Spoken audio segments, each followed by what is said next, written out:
We're a couple months in, but we already know it's going to be a pretty big year for the PlayStation 4. Hi folks, it's Falcon, and today on Game Ranks, the top 30 new PS4 games of 2020. Starting off at number 30, it's Predator Hunting Grounds, a new asymmetrical shooter in which some interesting ideas are experimented with. First off, it's not just incredibly powerful monster guy versus 4 other guys. Obviously, the idea is to escape. The team has to get away from the Predator and to the chopper. Yes, I said it that way. No, you can't do anything about it. And the team also has other objectives besides survive, with the Predator having some elements balanced to make it more of a challenge.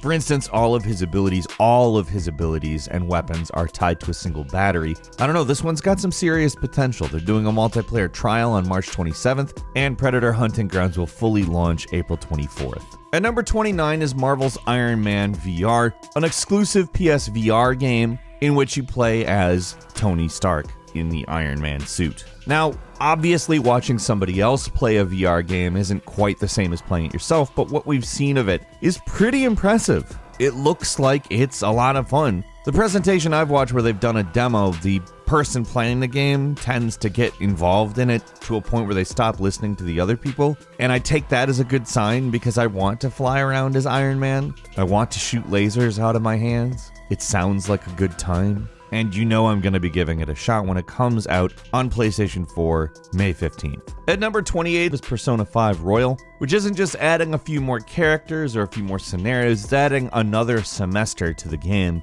A lot of fan service, including a new area where you can do team building stuff, playing pool, playing darts, and of course, it's Persona 5. How could you not want to play Persona 5? It's just an amazing game. But this is a much bigger version of Persona 5, with tons more content being added to the seminal JRPG. Persona 5 Royals coming March 31st. At number 27 is The Pathless. This is, just in every way a beautiful looking game. It's coming to us by way of Giant Squid Studios, who most recently gave us the incredible Abzu. The Pathless is a mythic adventure game where you play as an archer accompanied by a trusty eagle with the objective of hunting various corrupted spirits. Now, what exactly that means, I don't know. But what we've seen of this game, which admittedly is not a lot, is gorgeous and looks incredibly fun. The Pathless will be hitting sometime this year. At 26 is Yakuza Like a Dragon, which is going to basically be an overhaul of Yakuza. It's not an action game, it's a JRPG turn-based specifically, and honestly, I think it could work. I'm at least optimistic about it, although I'm a little bit confused. Is it a spin-off, or is this a totally new direction for the series? I'm not sure. That said, their intent is to make a game that is quite a bit different than Yakuza, and I don't necessarily think that that's a bad thing. We'll see when Yakuza Like a Dragon hits sometime 2020. At number 25 is Wild, an open-world survival game coming to us from Wild Sheep Studio, a game set in the Neolithic period where you have access to some shamanic powers, like possessing animals, which you'll use to spy on other people as you attempt to survive in a large procedurally generated world. Wild Sheep Studio, the creator, was founded by the creator of Rayman and Beyond Good and Evil, two PlayStation classics. This is a game that's been in development for a long time. We haven't heard a lot about it, but we've got our fingers crossed for 2020. At 24 is Grand Blue Fantasy Versus, a fighting game based on the RPG Grand Blue Fantasy that manages to really look like a 2D fighting game without really being one. What's interesting is it will have a fighting game and a story mode, which is essentially a beat 'em up, as in with bosses and co-op, and that sounds cool as hell. Grand Blue Fantasy is hitting in North America on March 3rd. At number 23 is Sakura Wars, what is billed as a cross-genre game. It's an action RPG, a dating sim, a visual novel. You know, it really runs the gamut. It's also, interestingly enough, built on the Hedgehog engine and contains several developers from Sonic, so you know that there's some weirdness involved. You've got demons to fight. But yeah, this is the 6th mainline Sakura Wars game, and it's apparently a soft reboot. It does definitely look like something a little different, and that's not necessarily a bad thing. Sakura Wars is coming out April 28th. At number 22 is Beyond Good and Evil 2, the sequel to the cult classic. It's a space pirate adventure game. Information's pretty sparse on this game, and there's a good chance we'll be waiting quite a while for it, perhaps even into 2021. However, this game bears a mention anyway. The original was really a lot of fun, had tons of personality, and it was a long time ago, so it's really cool that we're getting a sequel/prequel sometime in the future. Beyond Good and Evil 2, we don't know when it's coming out, but it's hopefully this year.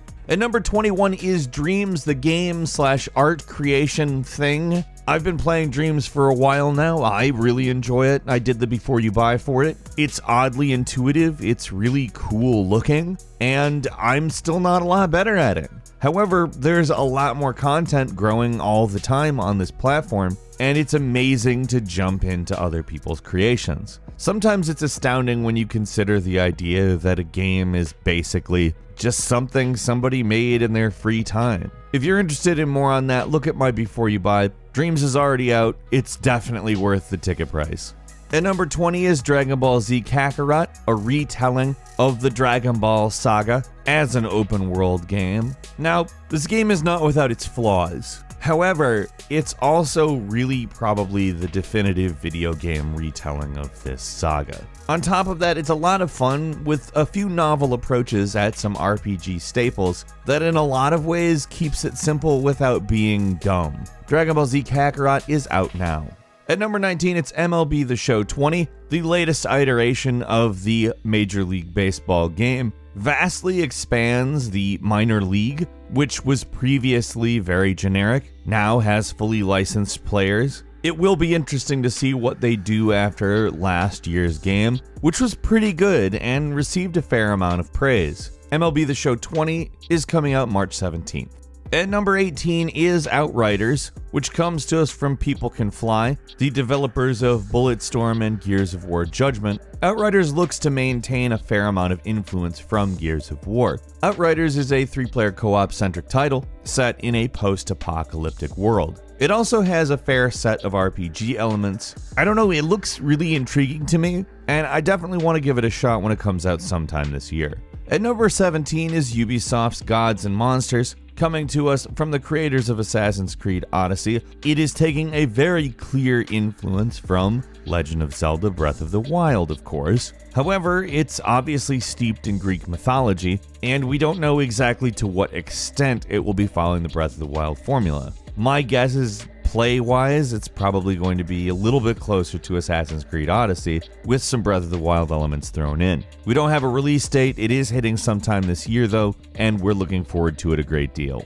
At number 16 is Nioh 2, which looks to give you a little more freedom in that you create your character at the start. Personally, I hope this isn't at the detriment to the game. Part of what made Nioh very good was actually the protagonist. That doesn't mean that I don't welcome character creation in Nioh 2. I do, as well as simply welcoming a lot more Nioh action. Seriously, this is the sequel to one of the best Souls-like games out there. At number 15 is Skull and Bones, the open-world naval combat game, which is based on the naval play from Assassin's Creed Black Flag. And that is great. This is a game that we've known about for quite a while. It was announced quite a while back, and frankly, I've been on board since the beginning. The ship play from Assassin's Creed Black Flag, but as a full game. Yes, that's it. I'm ready. We do not have a specific date, but Skull and Bones is coming sometime this year, supposedly. At number 14 is Disintegration, a very different looking game set in a post-apocalyptic Earth where human brains are inside robot bodies.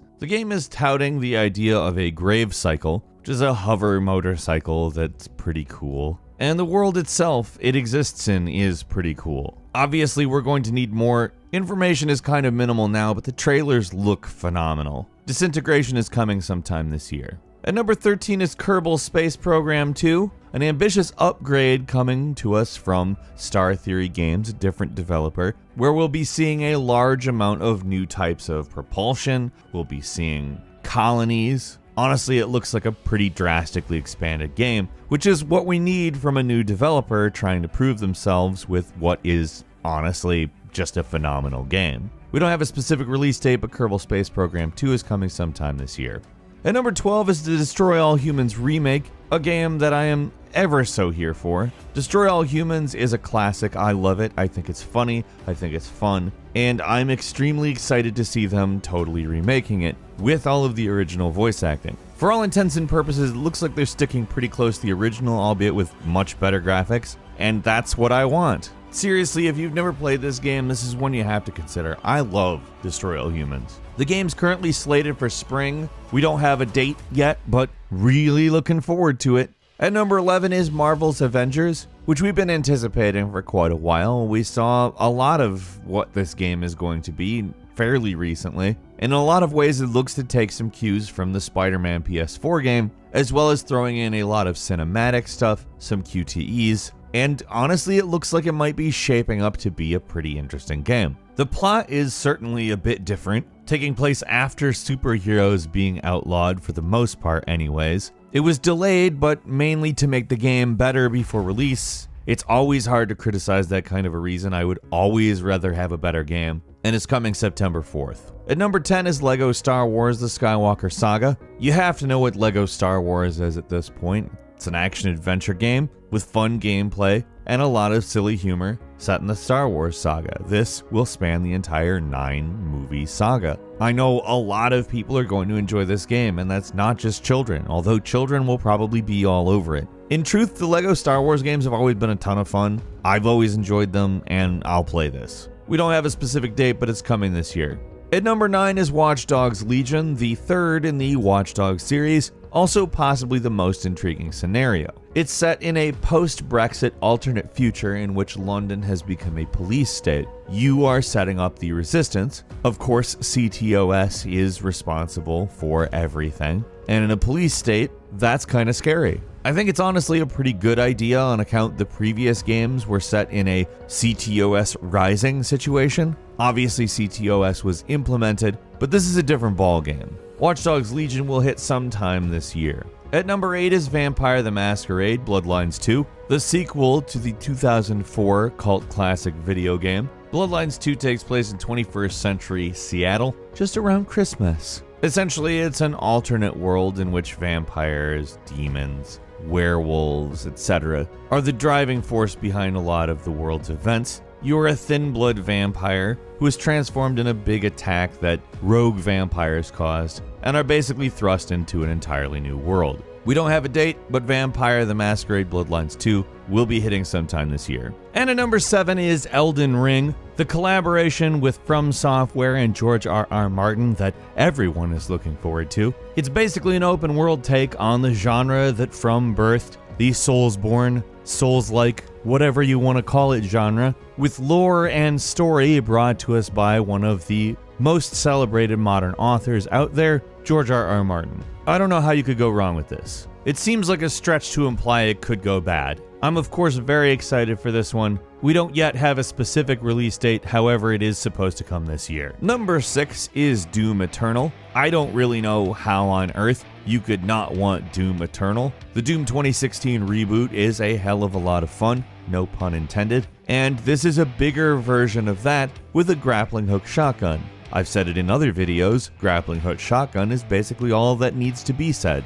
and I am there. I have zero complaints about anything I've seen for Doom Eternal so far, other than the idea that it's not out yet. It will be hitting sometime this year, however, and you can bet I will be there. At number 5 is the Resident Evil 3 remake. I'm particularly excited about this game on account some of it takes place before Resident Evil 2, the rest after, and Resident Evil 3 is a fantastic game on itself. Knowing the treatment that Resident Evil 2 got for its remake, I'm extremely excited to see this. Yes, I absolutely want to play Resident Evil 3 like the Resident Evil 2 remake. That's hitting April 3rd, 2020. Be there.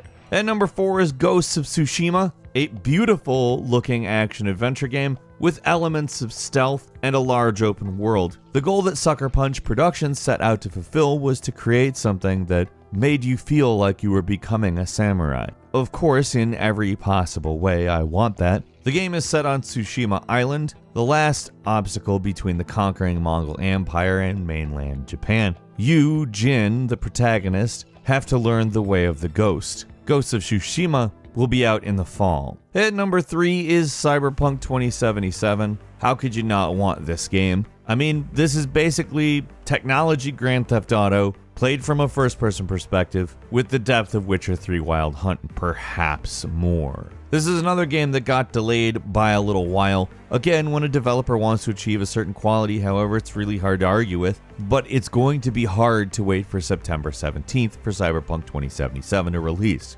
At number 2 is the Final Fantasy VII Remake. Speaking of Cyberpunk, this is actually the first in several installments that we'll be seeing Final Fantasy VII's remake released in, this one being set in Midgar. Honestly, Final Fantasy VII is perhaps one of the coolest, most interesting, long-form games I've played in my life that says so much about the world we live in while being totally absurd. Seriously, if you spend any amount of time thinking about the scenario of this game, it's very silly. However, actually really easy to get lost in. Final Fantasy VII's remake's hitting April 10th. And finally, the big one, The Last of Us 2. Obviously, we all want The Last of Us 2. The Last of Us ended in such a way that, of course, we want to know what happened. Clearly, people are surviving. However, it's not the same as the authoritarian police state. We're talking about living in the wilderness. Aside from knowing that the major characters return, we don't know a lot about the gameplay, although it's safe to assume it will be a lot like the first, or the story. Despite that, it's Last of Us 2. How could you not want Last of Us 2? And it's hitting on May 29th. And as a quick bonus for you, Rainbow Six Quarantine, which is based, of course, inspired by the Rainbow Six Siege Outbreak event. It's a 3-player co-op hunt of a technological parasite. And honestly, it looks pretty good. However, with one caveat, there's a decent chance it's gotten delayed and may not come until early next year. Dying Light 2, the sequel to the parkour zombie game, which looks to expand greatly on player choice and its impact on narrative. Dying Light 2 got delayed indefinitely, so if we don't see it in 2020, I'm not going to be particularly shocked. That's all for today. What PlayStation games are you looking forward to the most? Leave us a comment, let us know what you think. Click the like button, and if you're not subscribed, now's a great time to do so. We upload brand new videos every day of the week, and the best way to see them first is, of course, a subscription. As always, we thank you very much for watching this video. I'm Falcon. You can follow me on Twitter @FalconHero. We'll see you next time right here on Game Ranks.